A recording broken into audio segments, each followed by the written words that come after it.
Disclaimer. A renunciation of any claim to or connection with. Disavowal. A statement made to save one's own ass. Though it'll go without saying, 10 minutes or so into these proceedings, View Askew would like to state that this film is, from start to finish, a work of comedic fantasy not to be taken seriously. To insist that any of what follows is incendiary or inflammatory is to miss our intention and pass undue judgment. And passing judgment is reserved for God and God alone. This goes for you film critics too. Just kidding. So please, before you think about hurting anyone over this trifle of a film, remember, even God has a sense of humor. Just look at the platypus. Thank you and enjoy the show. P.S. We sincerely apologize to all platypus enthusiasts out there who are offended by that thoughtless comment about the platypod. We at View Askew respect the noble platypus, and it is not our intention to slight these stupid creatures in any way. Thank you again, and enjoy the show.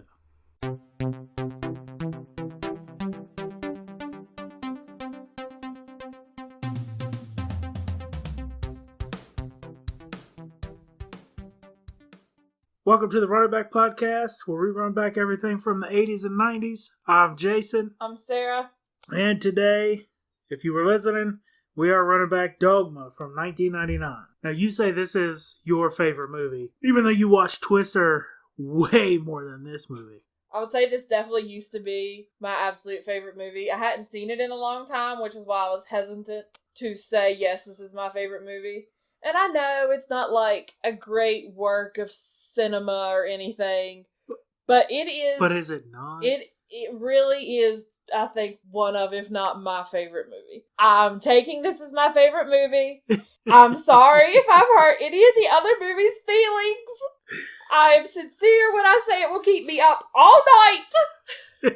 But this is what I'm going to go with.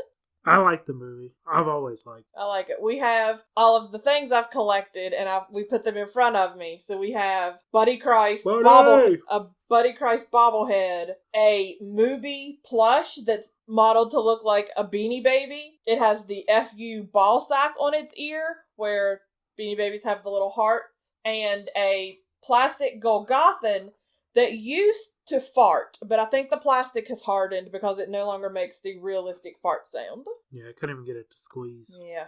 Also, just while we're at it, we have the Blu-ray. We used to own the DVD a long time ago, and finally it got so worn out it stopped working. So I bought the Blu-ray a long time ago. Thank God, because this is the only Kevin Smith movie that he doesn't own the rights to. It's still owned by the Weinstein Company. No, was it under Miramax? Or? Yes. So, as we know, Weinsteins are having some trouble.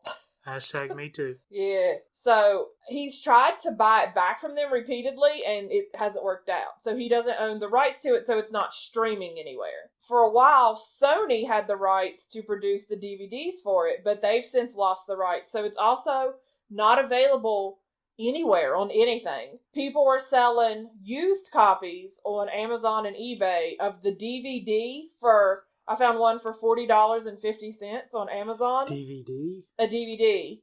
And the Blu-ray on Amazon was going for $139.99, and only one was left, and it was the European format that doesn't work in the United States. Wow. Which apparently a lot of people happily paid $140 for and didn't pay attention, because it had a bunch of one-star reviews about how it doesn't work here. But so we have like $150 Blu-ray here, apparently. That's crazy. That I'm pretty sure I paid like $9.99 for a whole bunch of years ago. That's crazy. Yeah. It's weird to think in like 2020 that there's something you can't get streaming or on Blu-ray or, Especially doing this podcast, like all these 80s and 90s movies, we haven't had trouble getting any of them. Yeah. Until this. Well, none of them have been, their parent companies aren't marred by controversy. I feel like we've watched some other Miramax movies. Isn't Scream one? Isn't Scream a Miramax movie? No idea. Pretty sure.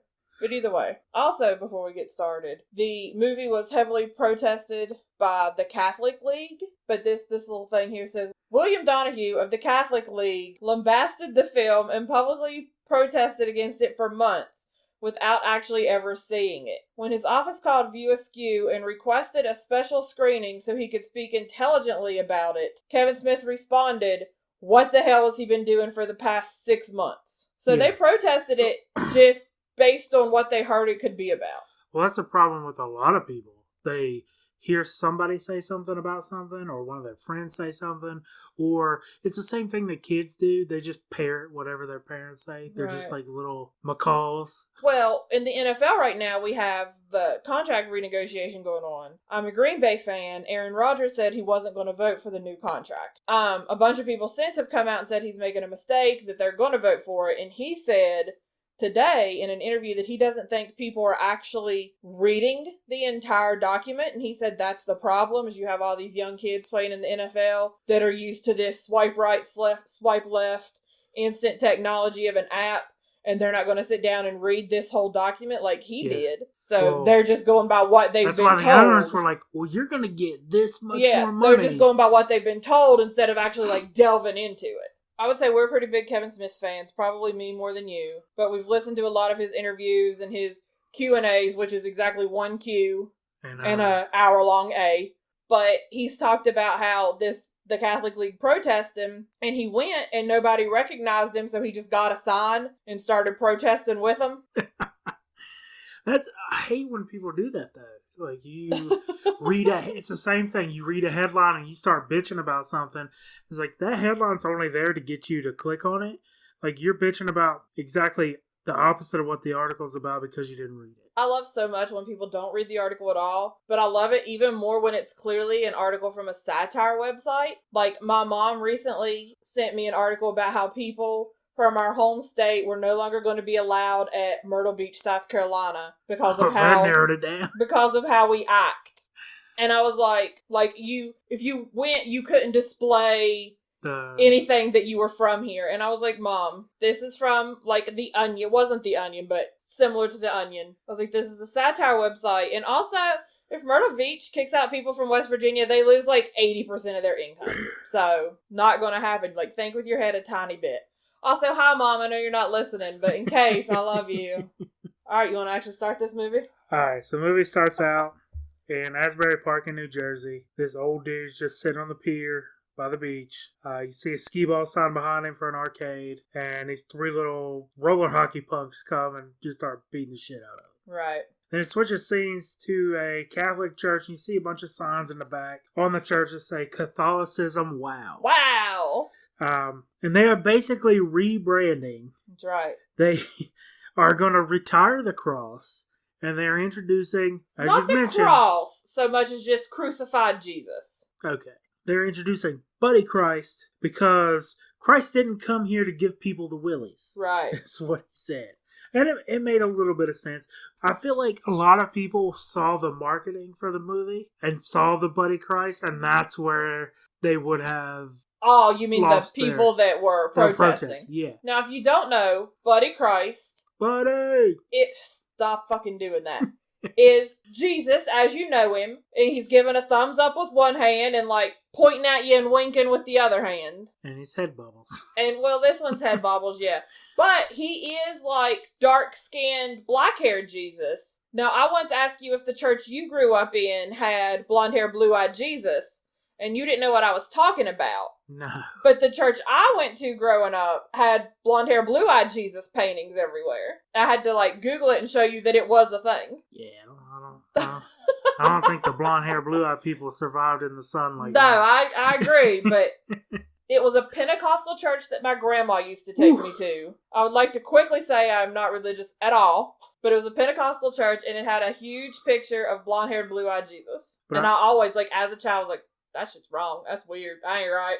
I don't think I ever saw... Until, like, I showed you a picture of it last year. Even when you see the statues, like, when I was little, like, there were a couple different churches, like, different grandparents went to, or great-grandparents. But even, like, the cross with Jesus on it, he always had brown hair. Yeah. Your grandparents went to one of those speaking in tongues churches, too, right? Not necessarily. My great-grandma went to, like, a Catholic Light Nazarene church. All right. But there were her and two other old ladies. Like, she brought me up there one time with them, and they would always go up by themselves at the banister. It was just them three right after one of the hymns, and they would do their thing. I thought they were just praying, and they'd come back, and then everybody would wait for them to get to their seats because they were all like 90-some years old. She brought me up there one time with them, and I had trouble hearing to begin with, and I'm just sitting in the middle of them like, what the fuck? Like, I'm thinking like my ears are fucking with me. But that's when I learned that my great-grandma, she never did it any other time except for at church. Right. Well, that's where the Spirit of Christ moves you. I guess. So my grandma went to a Pentecostal church and is batshit crazy. Not because she's religious, just because she's fucking crazy. But she would often stand up in the middle of church, speak in tongues, and then fall out in the Spirit of the Lord and like fall into the floor, slam her head against the pew, and like seize. In my opinion, it was fake. I mean to offend nobody. If that's your jam, you do you. Growing up seeing it, it was terrifying. And I always wanted to go help her because she just, like this 60-year-old woman just slammed her head against a pew. And my grandpa would hold me back, or some other person would hold me back and be like, no, she's fine. The Lord's got her. She's okay. And then she would just get up and come sit down. And I had chronic ear infections when I was little. So one time, I had an ear infection, and they took me up to the front of the church, and they put this holy oil on their hands, and like 7 of them held my head and like spoke in tongues while they rocked my head back and forth, and then they put the oil on like a cloth, and I was supposed to sleep with it under my pillow. I had the worst fucking nightmares. I thought my dad was going to punch my grandma. He was so mad, and I think that was the last time I went. Now, the main church I went to when I was little was probably, like, if I was to direct anybody to a church that had a bad experience at other churches, I would tell them, like, because I had a really good experience. They were nice people. They weren't right. They weren't. I have fake. been to that church, and they were nice. They weren't people. fake, and I feel like a lot of times the problems people have with church isn't necessarily the religion or even the denomination, like Methodist, Baptist, all the other Protestants and Catholics. It's more the people of where they're going, like, because people sometimes are just don't have real good intentions, like you can't pick and choose parts of the Bible based off what you want to believe in that day. Like, if you're like, you didn't have to dress up to go to that church. You could be dirty, haven't had a bath in however long. These people would help you out. They would welcome you in. But there's some churches where if you go in and you're wearing jeans, they're like, this heathen. And that judgment is what deters people from coming back. After that, when my mom remarried, my stepdad went to a real uppity Baptist church. And it was very much the, do not come dressed as you are. You need to put on some nice clothes and act a certain way church. That always bothered me. But they were very uppity. And it always bothered me that there was so much gold inside the church. Yeah. But all of the problems that most religions, at least to me, have, doesn't stem from the root beliefs themselves. It's always Do you think people. It's that people are the problem. have a belief and not just a good idea? Hey, Spoiler alert. Bringing it back. Alright, so talking about belief and not belief, we then go to a scene in an airport, which is my favorite scene in the whole damn movie. Second favorite scene. Second favorite scene in the whole damn movie. You meet the 2 fallen angels, Loki and Bartleby, played by Matt Damon and Ben Affleck, and he will now correct how I said that. Affleck. So Loki is my favorite. Loki is Matt Damon, and he is walking down the corridor with a nun, and he is telling her about how there is no God, and he knows this because of Through the Looking Glass, the Alice in Wonderland poem. And all of the major religions are represented in the poem, and they lead all of the, clams? All of the clam, whatever, to their death, and on and on and on. And he convinces this nun that there's no God. And she's taking up money for a charity, and he tells her to take the money and go do something for her. Get her hair done. Go party. And he sits down next to Bartleby, and he's just dying laughing. He's eating popcorn. He's like, you have met God. You have sat at his feet. Why do you keep doing this? He's like, you know there's a God. And he's like, I just like to fuck with the clergy. Yeah.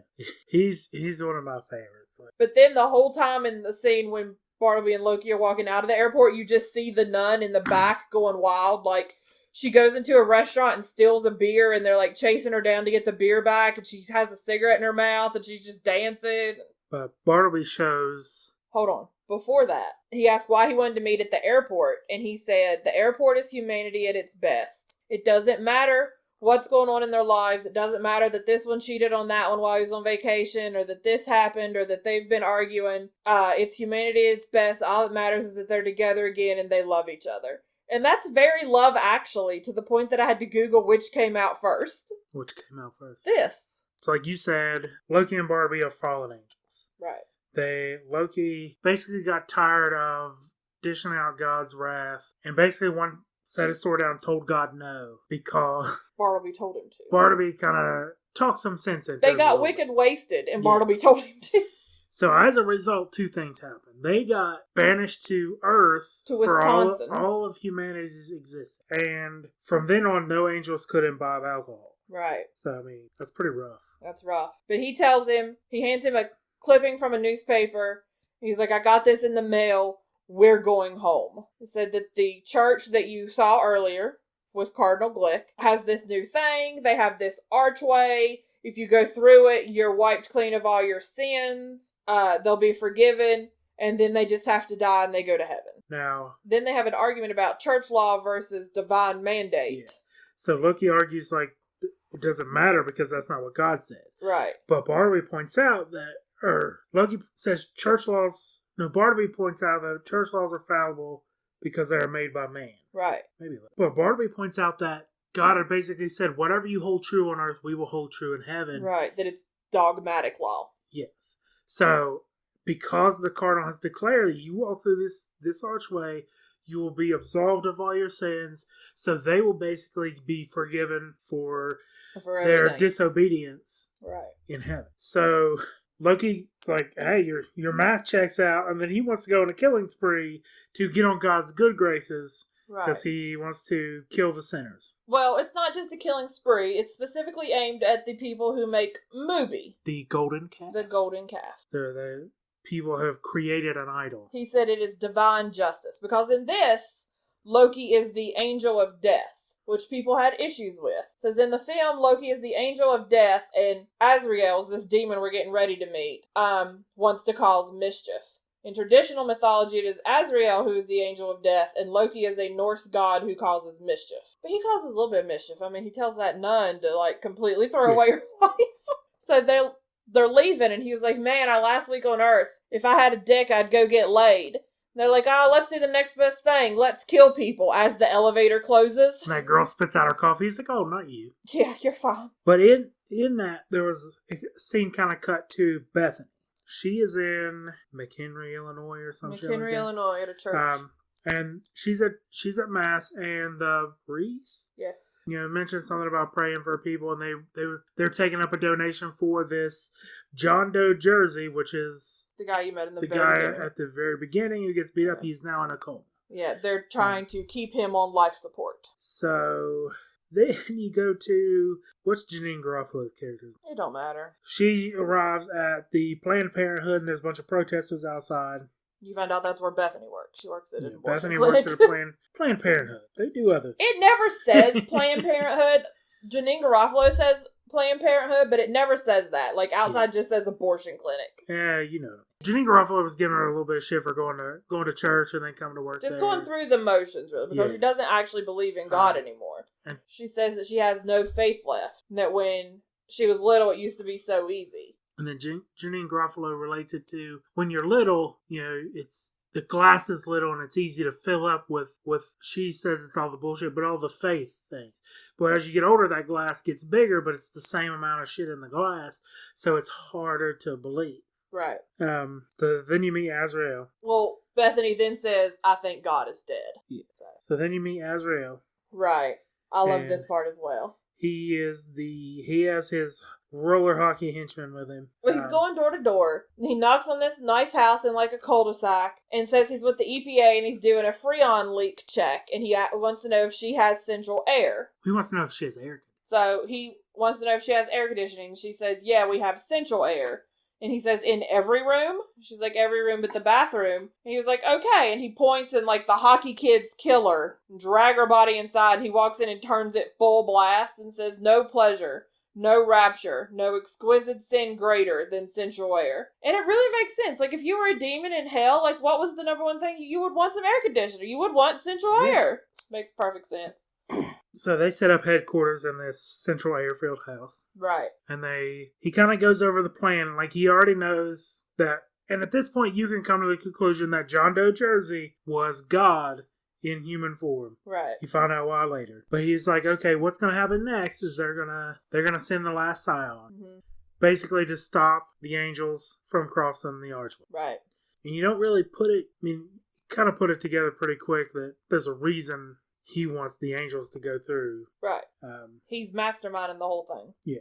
And you find out he's the one that sent the article to Bartleby. Right. Then it cuts to Metatron, who just happens to show up in Bethany's bedroom. Right. Bethany is asleep, and you hear him saying, like, the one true voice. But she wakes up and there's just flames in her bedroom. So she does what anybody would do and grabs the fire extinguisher and puts him out, which really pissed him off. I don't know. If flames are talking to me, I'm gone. Yeah, that's true. I mean, chances like, are she was written that place. It wasn't hers. But he's mad that he has, like, fire extinguisher chemicals all over him. And she has a bat, and he's like, what are you going to do? Hit me with that fish? And turns her bat into a fish. She sits down. She's like, after that, like, what do you think he's there for? And she's like, take whatever you want. Just don't kill or rape me. And he was like, I couldn't rape you if I wanted to. And takes off his pants, and it's just Ken doll down there. She says, what are you? And he says, I'm pissed off is what I am. But he lets his wings go, which apparently I found out were heavy as fuck. And like this scene that's on right now in the Mexican cantina, like his back was so sore from the scene with the wings that he was in like super great pain. That's why he's all kind of hunched over on the table. He says that humans can't handle God's actual voice, that their heads explode. That they went through 5 atoms before they figured that out. And she still doesn't really believe him, so he zaps them to a Mexican restaurant. And they order some tequila, which he just kind of puts in his mouth and spits out. Like, tequila in an empty glass. I don't know, you like the taste? It's like decaf coffee. Decaf coffee tastes terrible. And if you're drinking decaf, just drink fucking water. Just drink water. 2 years ago, my dad had a heart attack and a 5-way bypass. They wouldn't let him have actual coffee in the hospital. He was in the hospital for like almost 2 weeks. A week later, they told him he had to drink decaf coffee at home. A week later, I take him to his follow-up appointment, and the only question he had was, when can I have my fucking coffee back? Yeah. So he says that he is there to charge her with a holy crusade. She has to go to Jersey and visit a church and stop a couple of angels from entering a gate and negating all existence. Yeah, and he tells her that 2 prophets will help her. One doesn't speak at all, the other one will make up for that, and that she would know exactly who they were. Right. That they would lead her to where she needs to. That one is quiet and the other one never shuts up, and the one that won't shut up will refer to them as a prophet. So, cuts to... She wakes up in her bed. Yeah. She thinks it's all a dream. And then she has the maracas from the Mexican restaurant under her pillow. But at that point, she's still it's almost like she's still down. Right. Then it cuts to her, like, leaving work one night, and she's locking up, and then the roller derby kids come through and start fucking with her. And Jay and Silent Bob save her. I have a whole bunch of shit before that. Well, she said she doesn't want anything to do with it while they're still in the Mexican restaurant and he's talking to her. Because she says, where was God when an infection destroyed her uterus? And where was God when her husband decided he couldn't be with somebody that couldn't have his kids and left her? So she's mad at God, so it's a hard fucking pass on the Holy Crusade. I'm not very religious, but I have a slight problem with the where was God when I was having problems argument. It's the same problem I have with the people who's like something terrible happens, like it's okay, God has a plan. Like nobody wants to hear that when that's something coming terrible up later has in the happened, movie, and it is awful. When something terrible has happened, and you're like, it's okay, God has a plan. That doesn't make anybody feel better. No, it makes people feel way worse. If anything, I think that would drive somebody who was on the fence away. Yeah. Like, they would turn from, I have my doubts, to, fuck this this, shit. there is no God, whatever. Right. Like, and if you're trying to keep that person in a good mental state, that's not something you say. Yeah.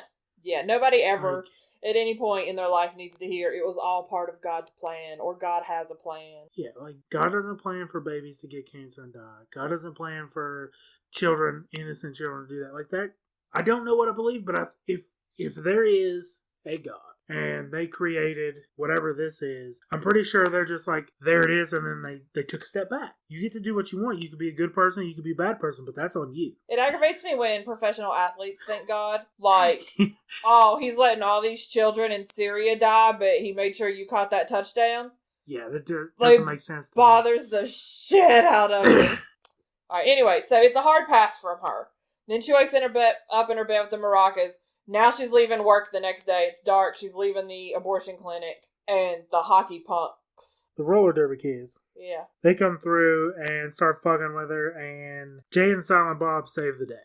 Right, Jay and Silent Bob from all of Kevin Smith's movies. Beat the shit out of them and call them those mighty duck fucks. Like, which cracks me up. He said, go back to your paper roots, go back to your paper roots, you mighty duck fucks. Right. Then she starts to get suspicious of them. She's like, why are you here? Why are you hanging out in a abortion clinic in the dark? Like, what are you doing? They're like, oh, we're here to pick up chicks. We figured this would be where loose women were. You know they fuck.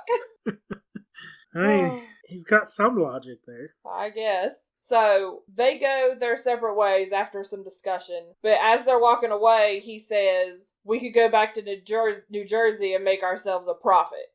And she's like, motherfucker. Yeah. So she stops them, and they go to a diner. Before all that, you go to the gun store. So you have Loki and Bartleby in a gun shop, basically comparing the guns and talking about how it's not as good as a flaming sword. Yeah. And they have an argument about the level of effort that Loki put into, like, Sodom and Gomorrah specifically.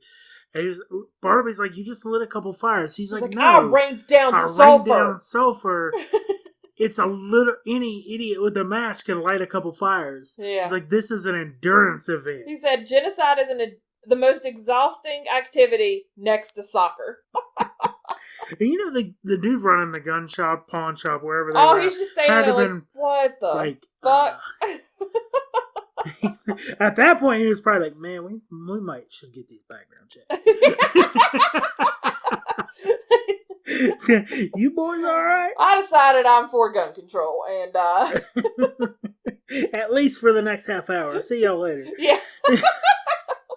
So he takes the big one. He takes like a big handgun. Yeah. I think they called it a Desert Eagle. I believe they called it a fecalator because when you see it, you shit your pants.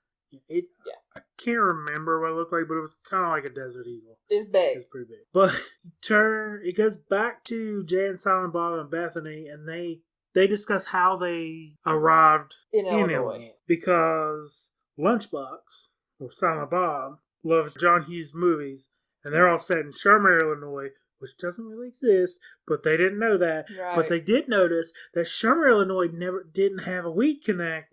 So they were going to come out, deal some weed, get rich. He said, we could live like fat rats if we were the blunt connected Shermer. Yeah. Yeah, so Bethany tells them she wants to go to New Jersey with them. They're going anyway. She just wants to tag along. They can be her guide. She'll give him $100. And he keeps asking if she'll have sex with him, and she keeps telling him no. And he says, what if there's 5 minutes left to live? Will you have sex with me then? And she was like, yeah, sure. So he agrees. Then you get to Loki and Bartleby. They're on a bus. They're at the very back of like a Greyhound bus. And they're talking about... Bartleby basically kind of says that Loki's rusty. Bartleby is a watcher. Yeah. So he just kind of watches the humans. He knows all of our secrets. I feel like we should say that. So it's more natural to him to be able to tell who's doing what and when. Right. And he says basically that Loki's out of practice. He's lost his touch. He wouldn't know a sinner from whatever. Right. And there's these two people making out. They're like sucking more face. Than making out. Like it's kind of gross. Like people say sucking face as like a slang term, but they were like, if you could imagine sucking face, it was real, loud. It was like a... So they're going at it. Scott Mosier. And Loki's like, there's an adulterer. And he says, how can you tell? He's like, he has a wedding ring on. He's like, yeah, have you ever thought he's married to her? He's like, that's not how married people kiss. So he taps him on the shoulder and asks him if he's married. And the guy's like, holds up his hand. He's like, yeah. He goes back and Loki kind of sits there for a second. Bartleby's all smug. Yeah. So Loki goes in another time, taps his shoulder, and the guy's like, what? He's like, to her? He's like, if you must know, no, I'm not married to her. Who would say that at that point? I don't know. So Why Loki are you making out with some skank in the back of the bus? Loki just takes out his big, newly purchased gun and blows his head off, which causes the bus to come to a halt and everybody to run off of it. But whose house? He is so proud of himself. Ron's house! He's so proud. Whose house? Ron's house! He was happy. He's so proud of himself. Here's where I have a problem with this fucking movie. Oh, God. Don't hurt my feelings. They get off the bus. Everybody's already ran off the bus. They were in the back anyway. Yeah, they get off the bus. They have to walk. Did you notice which way they started walking? The wrong way. The wrong way. Yeah. Why are they walking the wrong fucking way? Maybe they were just going to loop around the bus. I don't know. No. It was the wrong way. So, back when Jay and Silent Bob agreed to be Bethany's guide, he says he wants to drive. Yeah. So she gives Jay the keys. So they're going down the freeway at 100 miles per hour. And she says, what gear are you in? And he's like... You just hear... He's like, gear? So they're like 100 mile an hour in like first gear. So their car blows up. And they're on the side of the road. She's taking all her shit out of the car. She's pissed off. She says, fuck this shit. I'm going back. Fuck all y'all. And as she's walking away, a very naked Chris Rock falls from the sky. Rufus. He is Rufus. He is the 13th apostle. You don't learn that till later, but he is butt-ass naked, and they talk Silent Bob into giving him his trench coat. Right. And Jay's like, his junk's gonna be hanging around in there. They said, you knew Christ? He said, knew him. N-word owes me money. Which cracked me up, because throughout the movie, everybody, I think, God may appear to you as you want to see him, because Chris Rock's character Rufus swears for the whole movie that Jesus is black. Later, a female character swears that God... Did I say Jesus? Swears that God is black. But yeah, you're not wrong. And then later, a female character swears that God is a female. So I think God appears to you how you want to see them. I don't know. He could be many things to many people. God works in mysterious ways. Why wouldn't he appear to you as you would see him in your mind's eye? But he could also appear to you... How do you think we got blonde hair, blue-eyed Jesus? But there's also the story about the guy who's getting ready for Jesus to come over. And a homeless guy comes to his house. Keeps turning the homeless guy away. I feel like Jesus will fuck with people. God. Yeah. Jesus We're not having God. the God-Jesus debate. Jesus is God. Anyway, so Rufus convinces Bethany to continue on this journey. And then possibly the worst special effect graphics I've ever seen. As they walk away, the hockey kids use their stick. What's it called? Is it a stick? To tear a hole in the fabric of the universe that they go through and like transport back to their house. How do you think they got from hell to there? I'm just saying it was bad graphics. So then you got Rufus, Bethany, Silent Bob, and Jay at a movies. Well, hold on. The hockey kids report back to Azrael and tell him what's going on. And he says, since you can't do your job, I have no choice but to summon the Golgotha. So then it cuts to Bethany, Rufus, and Jay and Silent Bob at movies. Right. That's where you learn he was the 13th apostle. He wants to change the Bible to include him. He's going to help out with all this stuff so that he can get that stuff changed. Right. So that he can be recognized. She's still not really believing it all, and he talks about how people in heaven watch humans all the time, and he starts telling her shit nobody else would know. So he tells her that when she was 5, she let a kid piss in her hair, and then 3 months later that kid died. And Jay's like, tell me something nobody else knows. He's like, you masturbate more than any other human on earth. He was like, everybody knows that. He was like, and when you do it, you're thinking about guys. He's like, not every time. So then, like, Rufus and Bethany are talking, and Jay and Silent Bob are kind of nowhere. And I guess there's a strip club next door. Apparently. And they're having a back and forth. They're having a straight bidding war for this girl. Bidding war for the stripper. She's pinning them against each other. She turns to one, and they keep showing the money. Jay and Silent Bob get more money. The other guys get more money. And eventually, Jay and Silent Bob win. And from what I saw, they won her touching Silent Bob's beard and taking all their money. Pretty much. You learn that the stripper is Serendipity. She is a muse. Chris Rock, Bethany come in to the strip club, and Chris Rock, or Rufus, recognizes Serendipity, the stripper. Right. She used to be a muse. What? So, okay, it cuts to the movie headquarters scene. Right. The movie headquarters scene is my favorite part of the entire fucking movie.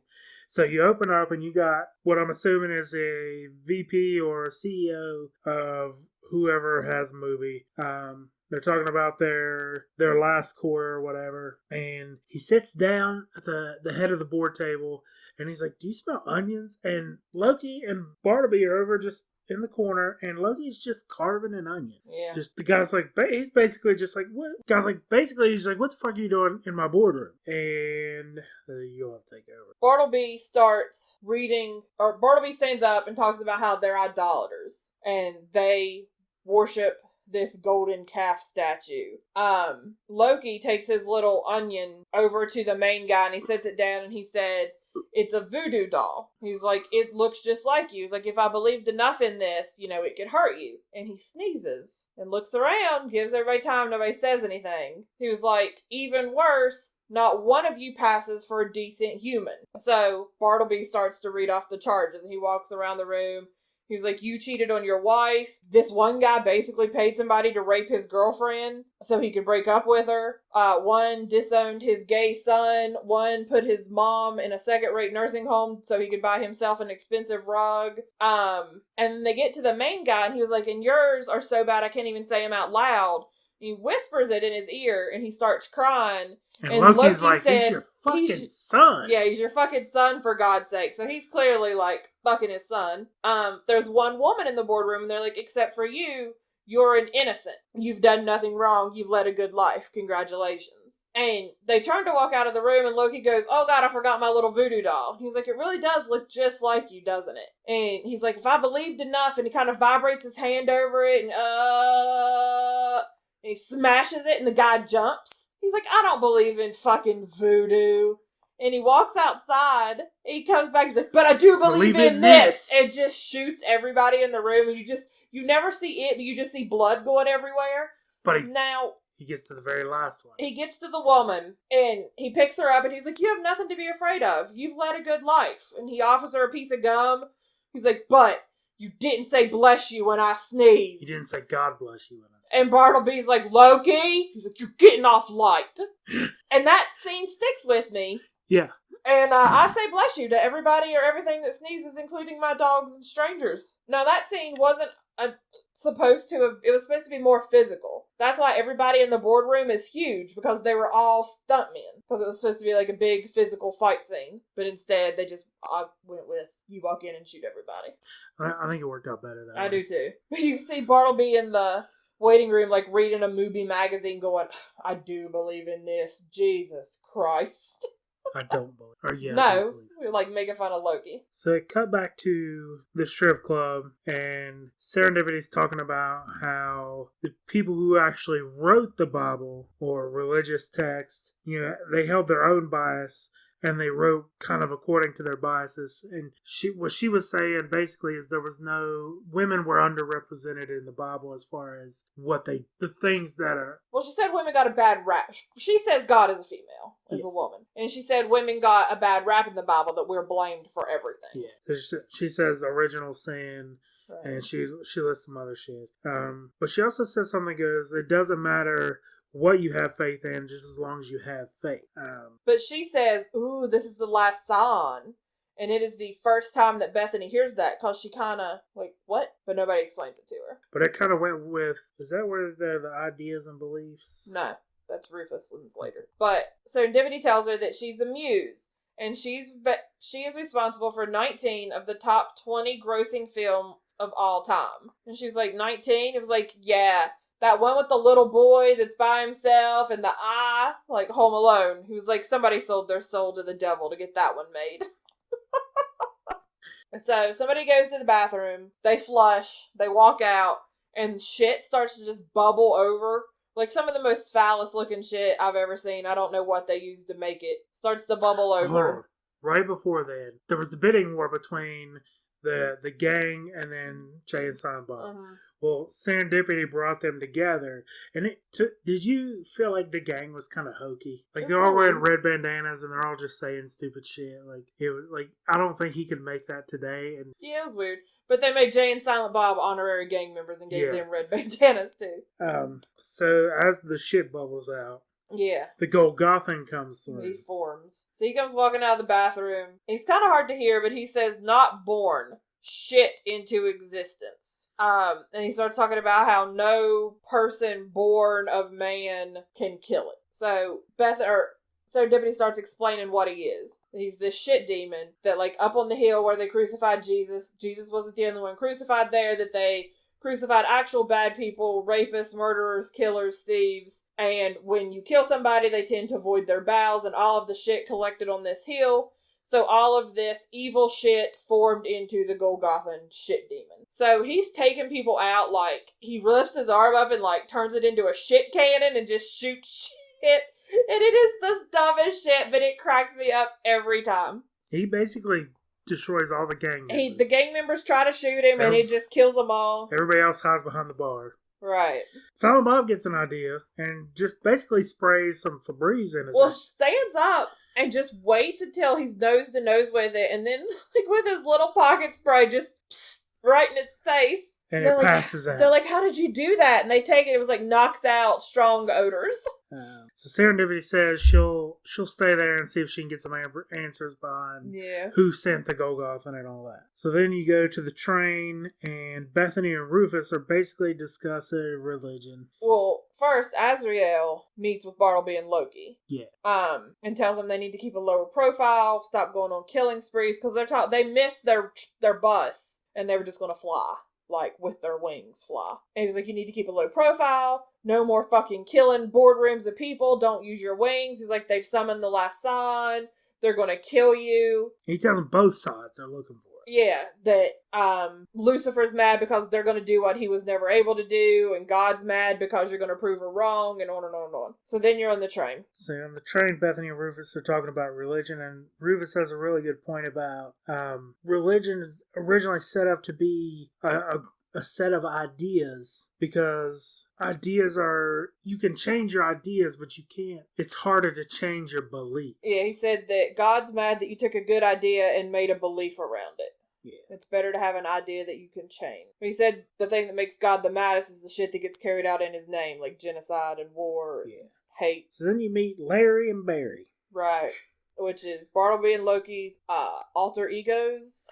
Alias names. And they're just partying with Jay and Silent Bob. Because Bethany walks in and Loki goes, "So, Jay tells us you're going to have sex with him." So, Loki is chilling with Jay and Silent Bob. Bartleby is talking to Bethany. And Rufus is asleep in a different car. Yeah. Bethany just kind of thinks that Larry and Barry are gay. This is kind of the question she was asking. Like they've been together for so long, whatever. She tells the story about what happened to her and that she's not able to have children and her husband left her. And she was on the phone with her mom. And her mom was trying to console her, and she told her, God has a plan. And she said that's the exact moment she stopped believing in God. So basically what we were talking about earlier, like, it's never a good thing to say. So they get wicked drunk. Well, I guess technically Bethany gets wicked drunk because Bartleby can't drink, but he's pretending. And just tells him the plan. Tells him that she's supposed to go to New Jersey to stop a couple of angels from walking through this gate. And she's like, I don't even know how you would do that. And he was like, maybe you're supposed to kill him. And she's like, kill an angel? How do you even do that? And he says, I imagine it's not much different from killing a human. But he's taken his beer bottle under the table the whole time, which he Rufus walks in, like as he's holding the beer bottle on the table, Rufus walks in and recognizes him. So he breaks the beer bottle and grabs Bethany and starts holding her as a hostage. She's like, easy there, Barry. Yeah, stop showing off. She's real drunk. So Bartleby has Bethany the whole time. Loki punches Jay, which activates Silent Bob, like pisses him off, and he drags him and throws him off the train. And then they turn to Bartleby and get him and throw him off the train. And this is where Silent Bob, in most of the Jay and Silent Bob movies, Silent Bob never speaks until he has one very poignant thought or speech. He never gets those. This is his first time he speaks in the movie, and it just says no ticket. It's probably like the third best scene. he looks at the guy, looks at the door, kind of shakes his head, and was like, no ticket. Yeah. So Loki and Bartleby are in a parking garage, and Loki wants to back out. He's like, this is serious. They were talking about the world being unmade, and they called the last sign, and we need to not do this. But Bartleby has been determined, like, double down with a sudden hatred of humans because he thinks that she's been sent to kill them. Yeah. He's mad that God is patient with the humans, whereas God was never patient with the angels. He's got the oldest child syndrome. He does. He says that, like, humans don't believe and do all this shit and it's fine, but one time they question something and are kicked out of heaven. So, yeah, he's pissy. Loki tells Bartleby he sounds like Lucifer, and he's not talking about going home, he's talking about a war on God, and he wants out. And, he's not having it. Like, he slams him against a pole and tells him he's doing it whether he wants to or not. It's like this is kind of the beginning of madness for old Bartleby.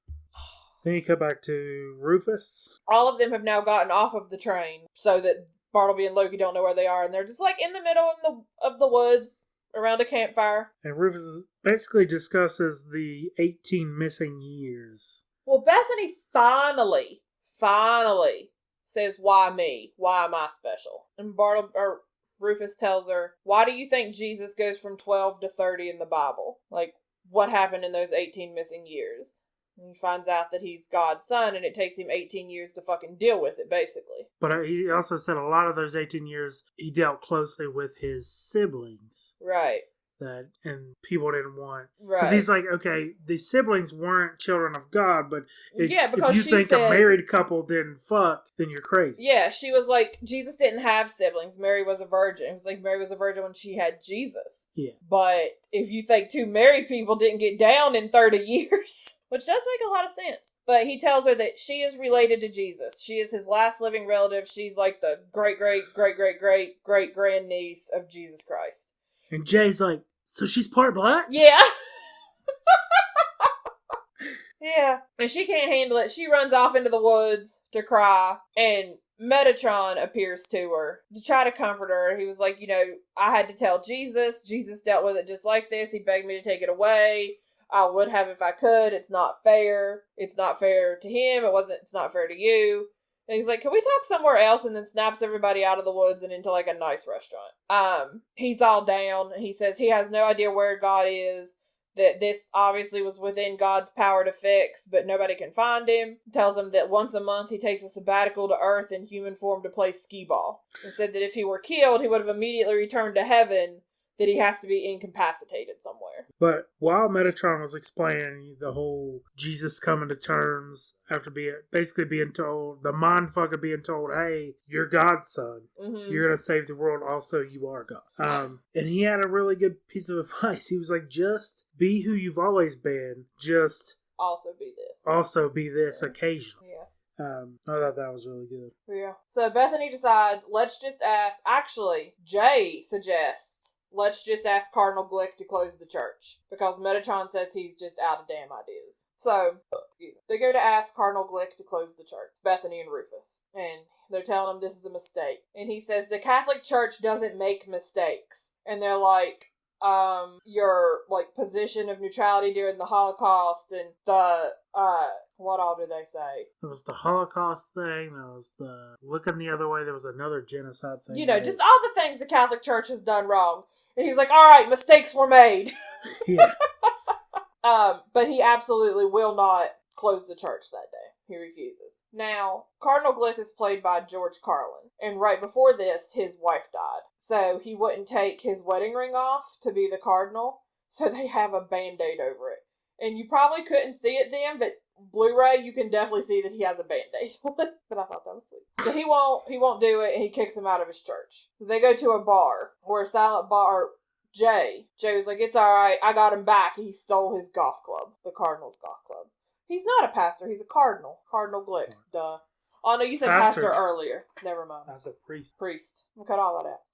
Cardinals used to be. So, while they're at the bar, Azrael appears and kind of takes them all hostage. Serendipity also appears and was like, I was trying to get to you to tell you who did it. She knows Azrael did it. But he's basically keeping them there so they don't fuck shit up. Right. The bartender turns around and was like, where did you come from? You know, he said like a different astral plane or some shit. And he's like, all right, buddy, it's time for you to go. You've had enough. And he's like, oh, come on, just one more.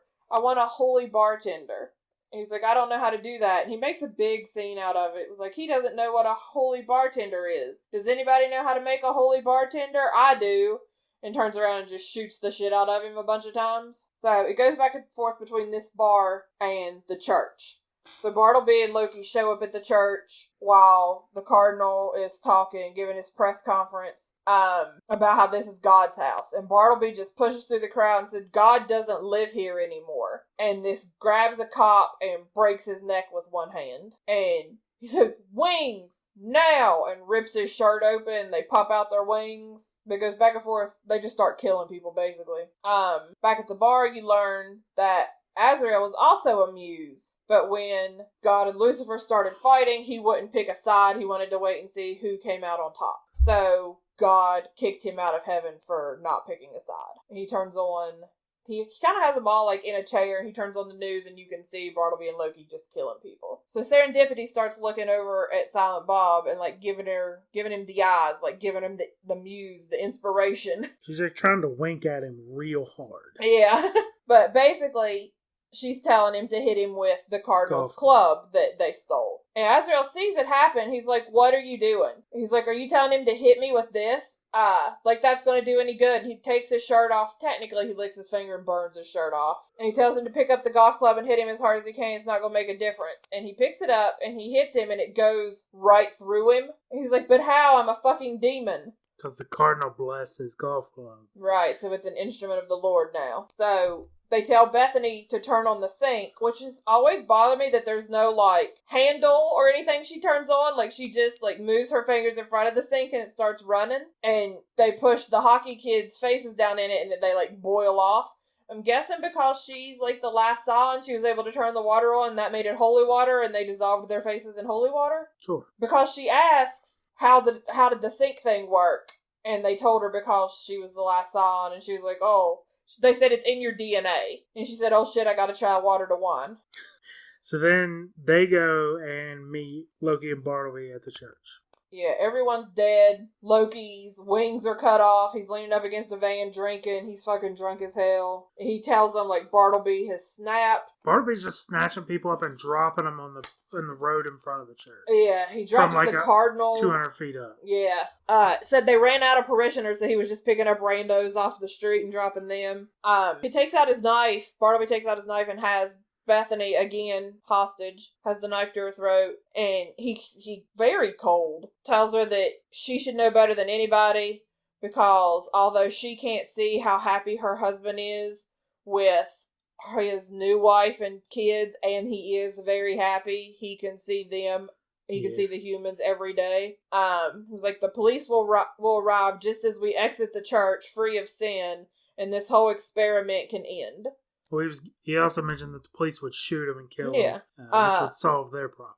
Loki was like, no, man, this isn't okay. And he tries to smite him. He tries to kill him. Bartleby's like, you're weakened from genocide. From killing, it weakens you. He was like, I'm sorry, old friend, but you lost the faith, and stabs him and kills him. Yeah, which kind of he totally fucked his best friend over. Yeah, it's real rude. Because he's already got his wings cut off, so he's transubstantiated into human form. So now when he dies, he's going to hell. Probably. They totally fucked him. I mean, although in the new Jay and Silent Bob reboot, you do see him again. So, so all this is going on. Jay grabs Bethany and takes her behind, like, this, I don't know what they are, cases where the street's been shut off. And he's taking his pants down. He's putting on a condom, and she's not really paying attention. And he's like, what are you doing? He's like, there's 5 minutes to live. You said you'd fuck me. Yeah. And he says something about, he's like, are we going to get busy, or are we just going to lay here like John Doe Jersey? And she's like, what? And she finds out that he was on the boardwalk. And she was like, is there skee ball there? Yes, there's skee ball there. And he was like, okay, you distract Bartleby. And she takes Silent Bob to the hospital with her. So, Jay's dumbass.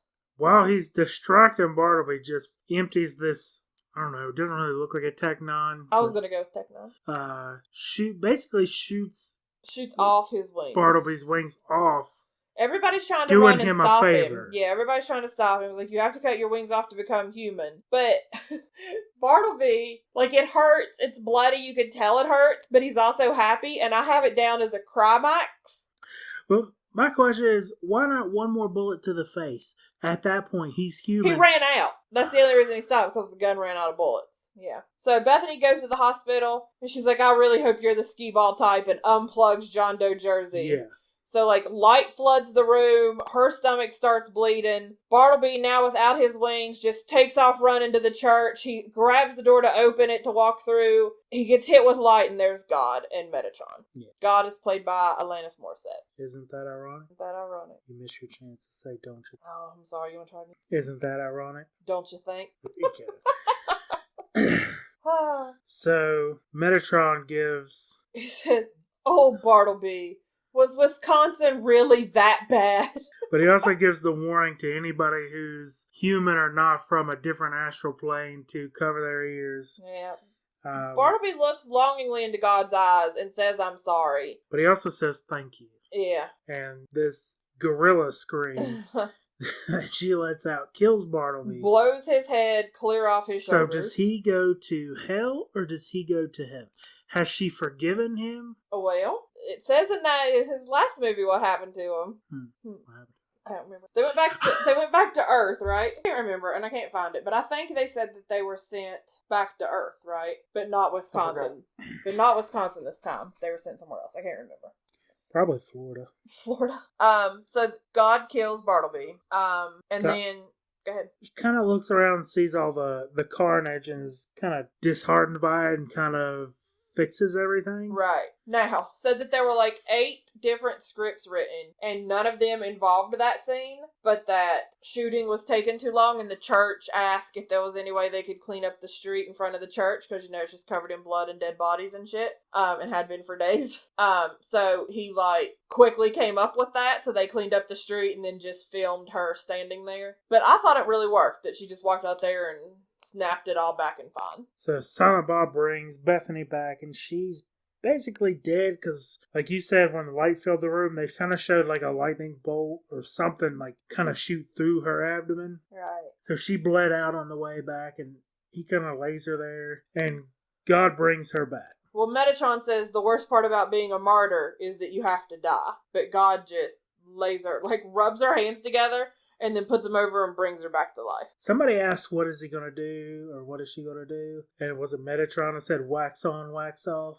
Yeah. And God just starts going and doing handstands and smelling the flowers and stuff. And Metatron said, you did a good job. We're going to need you. And she says, I know, I'm the last scion. And he was like, well, you were. God also gave her a baby. They're getting ready to leave, and Bethany stops God and was like, while you're here, I know we're not supposed to question you, and I'm sure you get this one all the time, but I have to, because when else am I going to get this chance? It's like, why are we here? And God just goes, boop, and right like touches her nose. Are we God's puppies? Yeah. Because, like Bartleby says, he's more patient with us than he was with his children, the angels, and then she just kind of thinks we're cute and, like, nose boops her. Are we God's puppies? Yeah. We're just his pets. We're God's puppies. God's puppies. Interesting. So they're all leaving. They're like, you can come with it. Like, tell Serendipity and Rufus they can come with them. They're saying goodbye to everybody. Rufus stops and talks to her, and she says she's overcome with an abundance of faith. And he says, are you saying you believe? And she's like, no, but I have a good idea. And then Silent Bob has his only other word of the movie, which is thanks. Also, I feel like God, before she departed, could have, like, blinked Bethany back home to Illinois. Like, she's just in fucking New Jersey now. Well, maybe she wants to stay around with the prophets. Yeah, that doesn't seem likely. Alright, that's all I got. Is that all you got? So, do you want to take a stab at the Tomatometer? What do you think? I'm gonna say 50. 67. Ooh. And the audience score is 50. 85. Ooh, that's better than I thought. That's better than I thought around the board. Critics' consensus says, provocative and audacious. Dogma is an uneventful but thoughtful religious satire that's both respectful and irreverent. I mean, that's not a bad review if you can get it. Yeah. So now it's time for Ratchet Reviews. So I have a bunch of reviews. I'm not going to read them all. I'm just going to pick and choose. But I thought this one was just weird. 0.5 star. Insulting film towards religion. Worth a view. Do not have the film. What?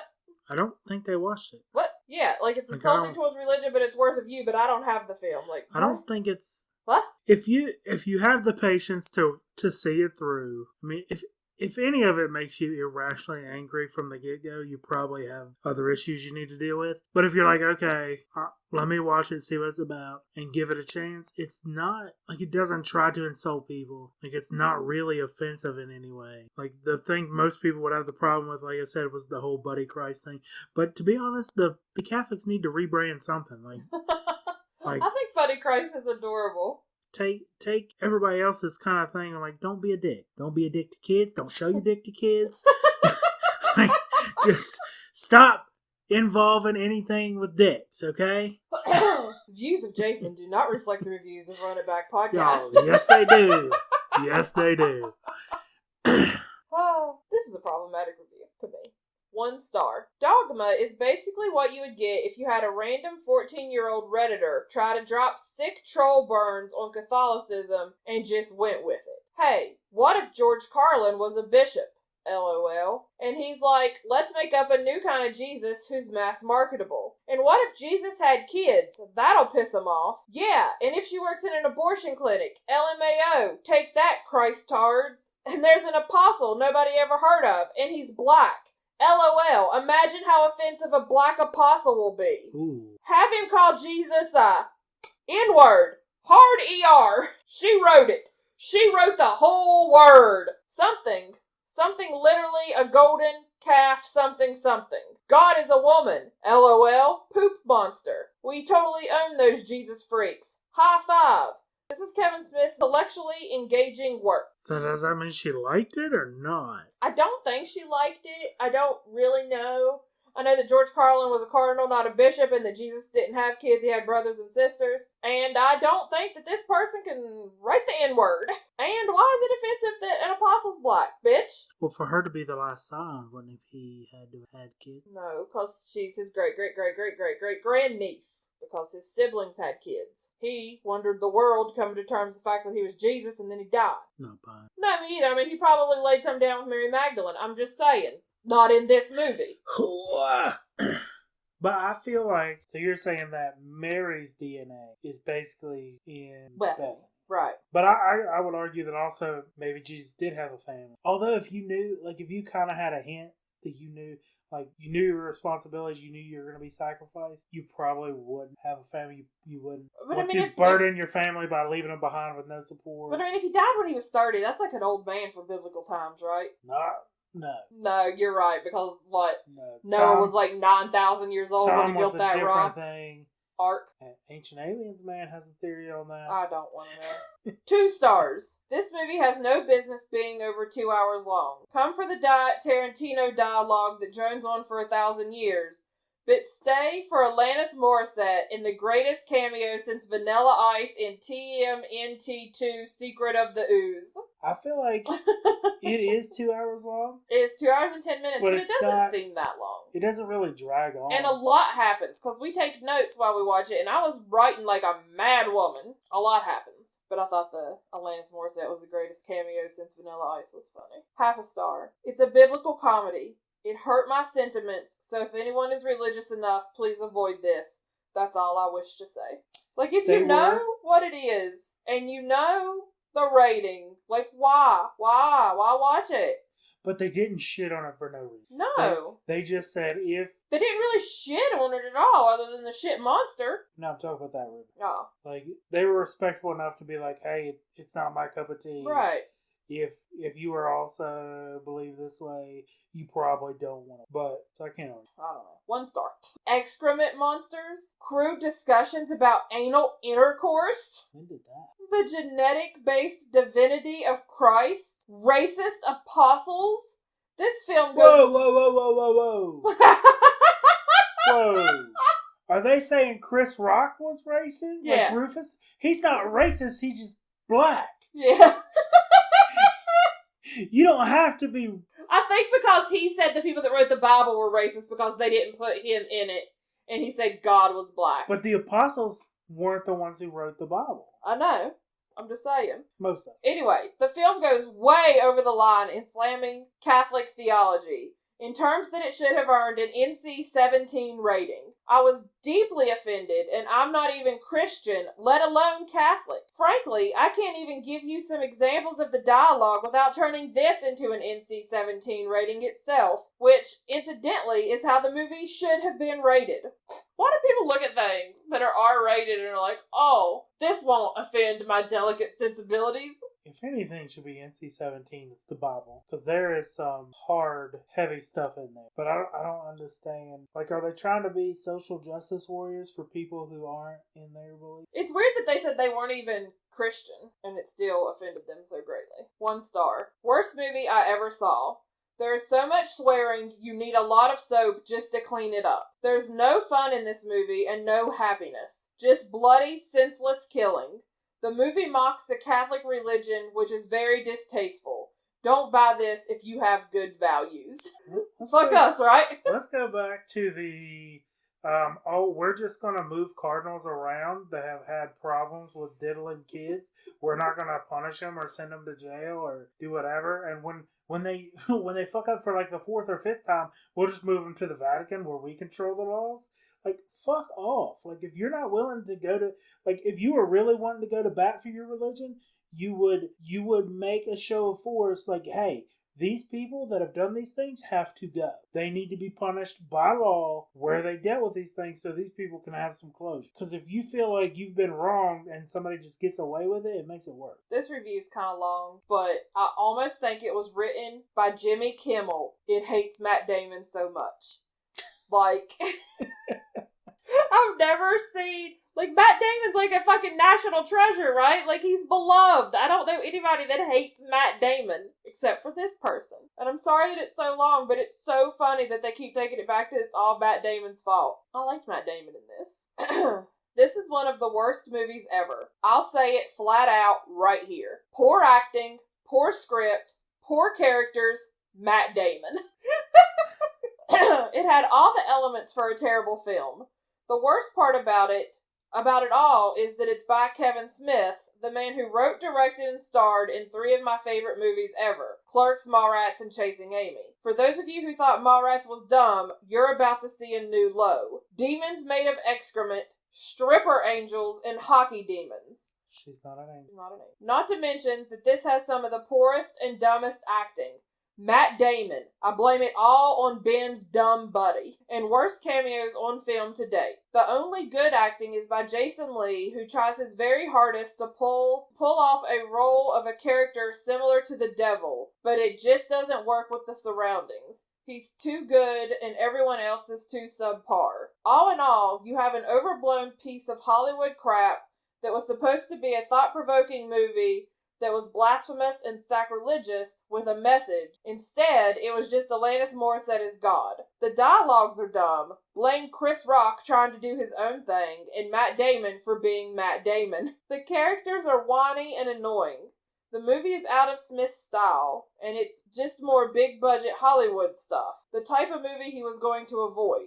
Do not buy the special edition DVD. Do not buy the DVD. Do not buy the VHS. Do not download the DivX? I don't even know what that is. DIVX? I am serious. If you are a Smith fan who has yet to see this, you are in for a disappointment of your life. 3 years for a new movie, and this is what we got. DivX were video. The amount that they hated Matt Damon. What the fuck? I feel like this was right up to him. It's weird that they liked his other movies. And I don't really think this is a big budget Hollywood movie other than the fact that it has big name actors in it. Like, it's still basic, like Kevin Smith says he just makes movies where people talk. It's still basically just fucking people talking in different places. It's all about the dialogue. Like, occasionally somebody shoots a gun and kills somebody and there's like angels and some wings pop out and nobody has a dick, but they're still all just sitting there talking. Yeah, I think it's right up Kevin Smith's wheelhouse. Yeah. Also, Catholic. He is Catholic. Is or was? Was at the time of this movie. Like, he was raised Catholic, and when this movie came out, he said he still considered himself a Catholic. Said he was raising his daughter to be Catholic. I mean, I don't think that worked out, but... The other thing I think people have problems with is a lot of people, for whatever reason, think you can't question your beliefs. Like, I feel like if you're not... have an idea. if you're not questioning it, then you're not really doing it right. Like, because if you don't question something like, hey, why does Father Tom take Timmy in the back every Thursday at 4? Oh, like, that's just what Father Tom does. Oh my God, you gotta stop with the fucking priest rape. No, that's the reason they have this problem as it is. Like, if you don't say something, they'll keep doing it. Like, if you don't question why Father Tom's doing that, little Timmy gets fucked every Thursday for the rest of his life until he turns 18 and isn't hot anymore to Father Tom. Like, you have to stand up for Timmy. Like, if you're not willing to say these people shouldn't be here, anybody who would say, okay, I can't be part of this, I need to move on. I'm not going to come back to the Catholic Church until X, Y, and Z is done about this. That person's not going to go to hell just because they're fighting for what's right. Okay, this shit has to stop. It's the same thing with a police officer gets in trouble, he can't work in that area anymore, gets transferred, gets in trouble again, they transfer him again. It's the same thing. They're just transferring him to a different area where nobody knows him. Right. Nobody knows that he's going to hurt the next little Timmy, or somebody's going to shoot his gun because he's scared and he shouldn't be in that job. But it's fuck. Like, if you're not questioning, you're not doing it right. You're allowed to question. You're allowed to have doubts. That's why it's called faith. You have faith in something, it usually means that you can't 100% prove it, right? Because if you could prove it, you would just know it. Right. You don't have to have faith. So, you want to give the movie a review? Are you done raving? I'll give it 4.5. 4.5? That's a pretty good review. I like it. I'll slide in there to 4.5 with you. It's not without its flaws, but it is a really good movie. I like it a lot. Did you notice that all the angels wear the exact same clothes, just in different colors, hoodies? Like Loki, Bartleby, and Metatron? Yeah. He said that the hood was supposed to represent their halo. So that's why Azrael doesn't have one? Right. So I don't know why they just didn't give him a trench coat. They have wings too, right? What? Demons have wings too, don't they? I don't think so. They have one. He wears a hat. I guess. He just looks like a Kentucky Fried Colonel. Alright, I got some rips, obviously. Alan Rickman? I was going to do George Carlin first. George Carlin was Cardinal Glick. He died in 2008 at age 71. And Alan Rickman was Metatron, the voice of God. He died in 2016 at the age of 69. That one bums me out. I really like it. Oh, our dog's having a good dream. Or some kind of weird tail seizure. You okay, buddy? Are you okay? What would you give it? I said I would slide in there to 4.5 with you. How much did it make? Oh, I don't know. The only product I saw was Miller Genuine Draft. The film grossed a domestic total of $30.7 million from a $10 million budget. It's not bad. That says domestic. It says total box office $44 million. Not bad at all. You quadruple your money. What's your favorite Kevin Smith movie? Probably Clerks. The first one? All of them are good. Probably. I like the rants that Randall goes on. I can see that. He fucks with the Lord of the Rings guy. The third one. Second one? So, the scene, we have it on mute in the background here. I know we're done, but the scene where Azrael has them all held hostage in the bar, when they're doing, like, the large shots of the entire group, Jason Mewes, who was, like, a drug abuser at the time, was apparently on heroin, and is just full on narked out in his chair. Like, arms down, nodding out, swaying back and forth, like nobody fucking thought, hey, we should wake him up for these shots. Like, when he's talking, the scenes he's talking, he's alert, he's talking, and then it'll go to a large shot and he's just full on passed out in his chair. It's really sad. But he's been sober for 9 years and he has like a kid now. He's like a success story. Because our nephew often thinks that nobody can get sober. He's going to have to be my success story I tell him about. Yeah. Alright, that's been Run It Back for Dogma. I'm Jason. I'm Sarah. Guys, we have a website now. You can find all of our social media links and the podcast itself at runitbackpodcast.com. You can also subscribe to the podcast on your favorite podcast player straight from the website. Don't forget to share us with your friends.